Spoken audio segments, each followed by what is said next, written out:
You look at a lot of brewers and you wouldn't think they were nerds, but Oh, yeah. deep inside every brewer is a hidden nerd. But then you start listening to them talk to each other and you realize they're, in fact, massive nerds. And it's great fun. Probably some more than others.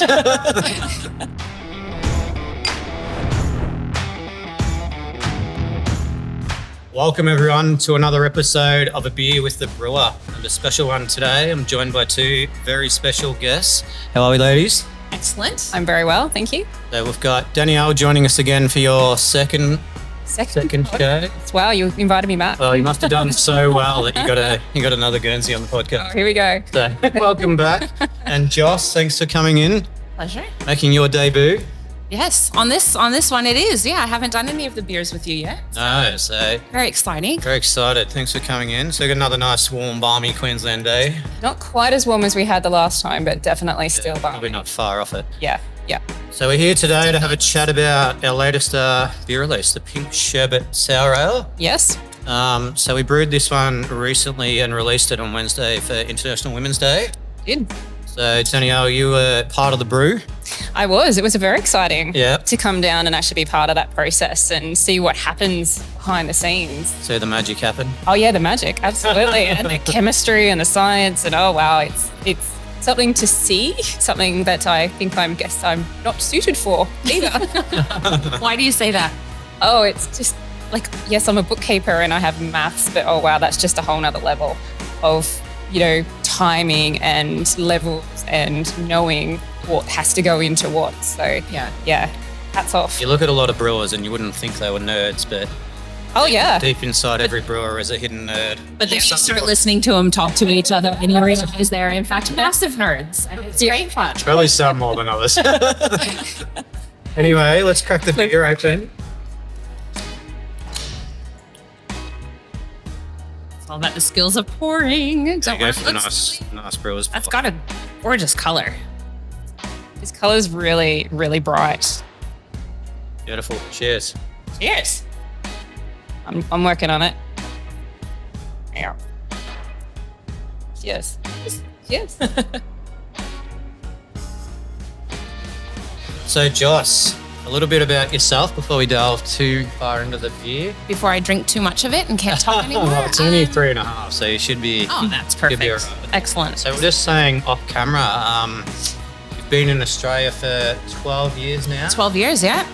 So you're from Portland? Portland, Oregon, home of craft beer. Yeah, exactly. Nice. Grew up drinking the good stuff. Absolutely. And then moved out here because I met my other half and he is Australian. And about 7 years ago, we started our business. Yep. So this April, actually, we are 13 years together and 7 years in the business. So more than half of our relationship, we've been working together, which I'm impressed that we haven't killed each other yet. That's outstanding. Still like each other, still enjoy hanging out. So that's always good. And we started Hop On Brewery Tours 7 years ago and going pretty strong and been working with Revel since you guys opened your doors. Yeah.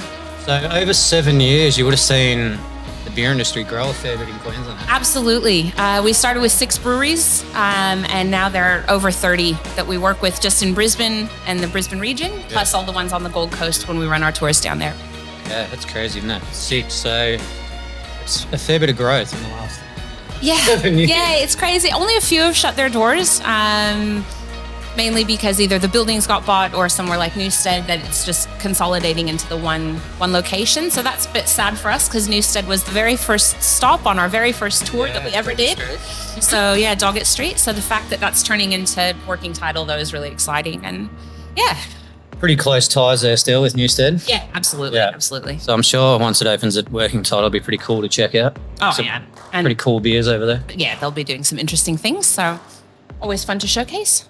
So running the tours, we've been on a couple ourselves. They're really good fun, very educational. Probably less so when we take out the Revel stuff. Yeah. Maybe by the second or third brew. They get a little bit rowdy. But no doubt you've had some fun groups along the way. Yeah. We've had some memorable ones. Yeah. We've had some ones that we probably won't invite back, but that's actually very few and far between. And almost 8,000 people, there are probably a handful that if we see their name pop up, we go.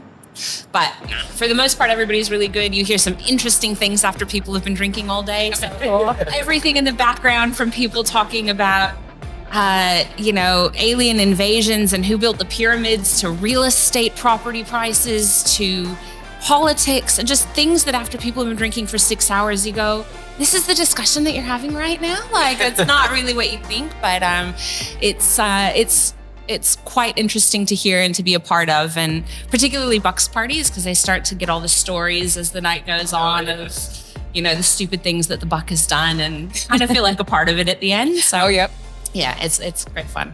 Yeah, it'd definitely be a bit of a transformation from when you pick people up. Oh, yeah. 5 or 6 Especially when you hours. start and people don't know each other. And so that first drive after you pick everybody up to the first brewery, everybody's on their best behavior. And, oh, yeah, hi, I'm so-and-so. And then you start feeding them a few drinks. And then, oh, where are you from? And, oh, my cousin went to school wherever. And then by the end of the day, I was actually telling somebody today, we've had occasions where people have gotten off tour and all gone to dinner together. Yeah. Like one person might go, oh, we're going to Brecky Creek for steaks. Oh, yeah. Yeah, I could do a steak. And all of a sudden that reservation has gone from 3 people to 8 people because they've just picked up randoms along the way. And that's fantastic. Yeah, that's really cool. People Absolutely. for beer. Yep, perfect. It's a good way. So if we go back even further, you're from Portland. Yes. And didn't really come from a big beer drinking family either, but it's easy to stumble upon when you're there. But no, I was actually working as a tour guide in Central America. Yeah.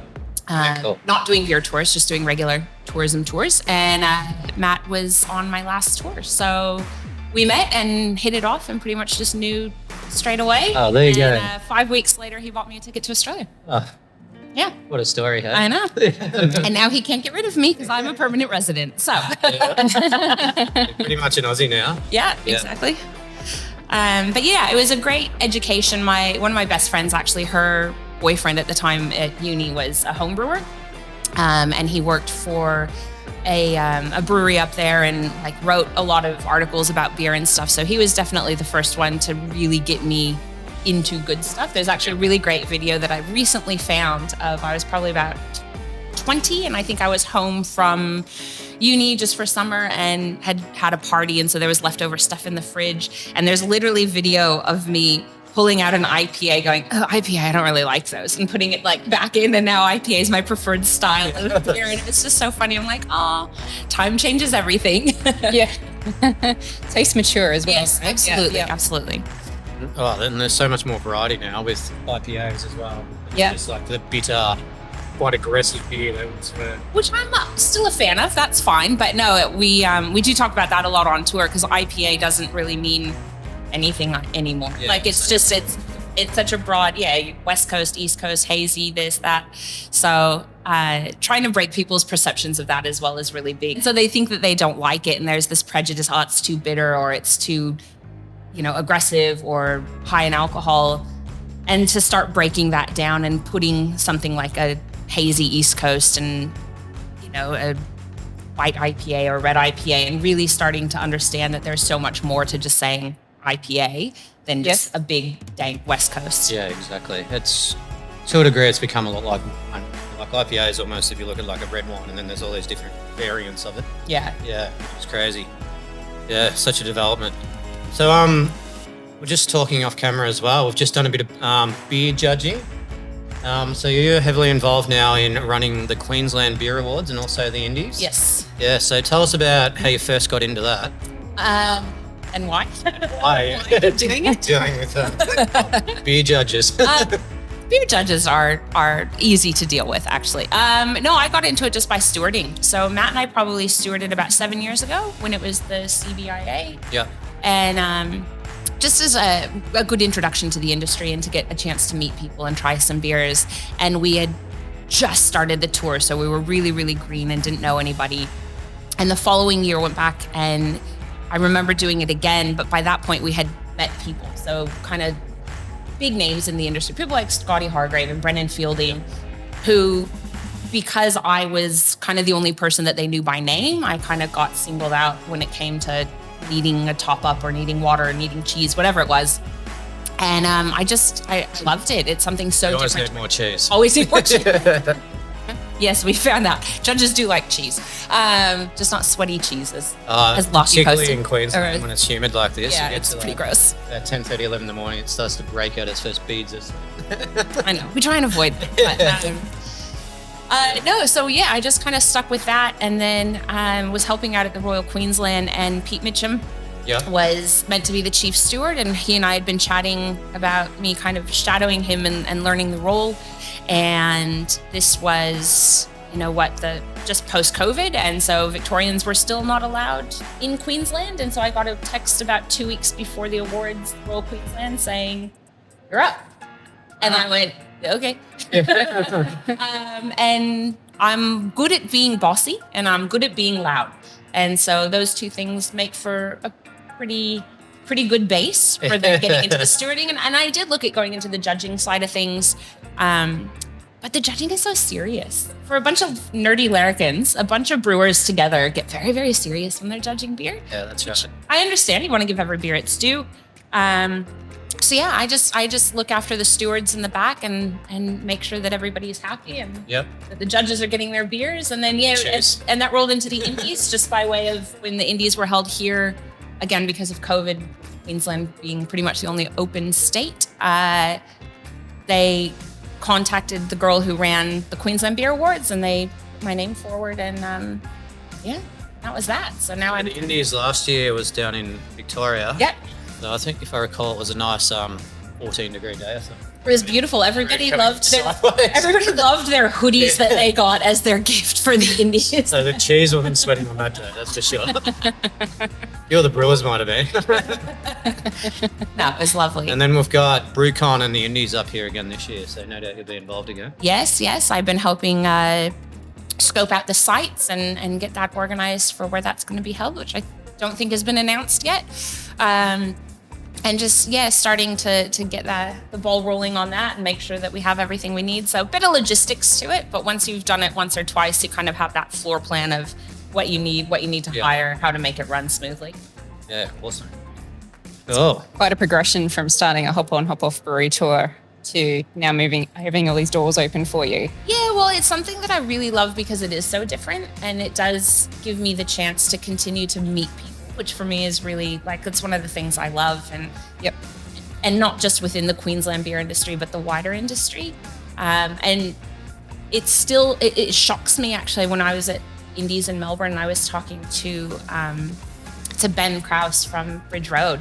And Ben Krause is like, everybody, he's been in the industry forever. Everybody looks up to him. And I went to introduce myself and he's like, yeah, I know who you are. And I was like, you do? And we had met previously, but I kind of feel like, probably doesn't really remember because, he meets a lot of people. So those kind of interactions are still really surprising to me. And I think it's something that I really enjoy is building that reputation and hopefully getting to do more of the competition side of things. And It's a pretty exciting place to be. yeah.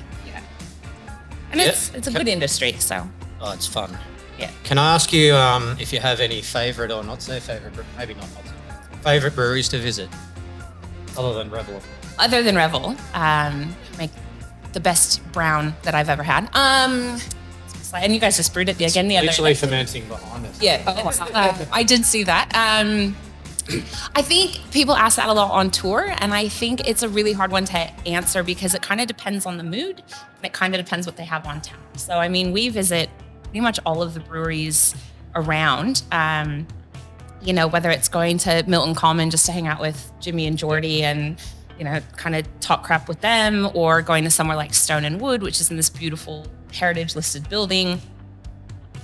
Excuse me.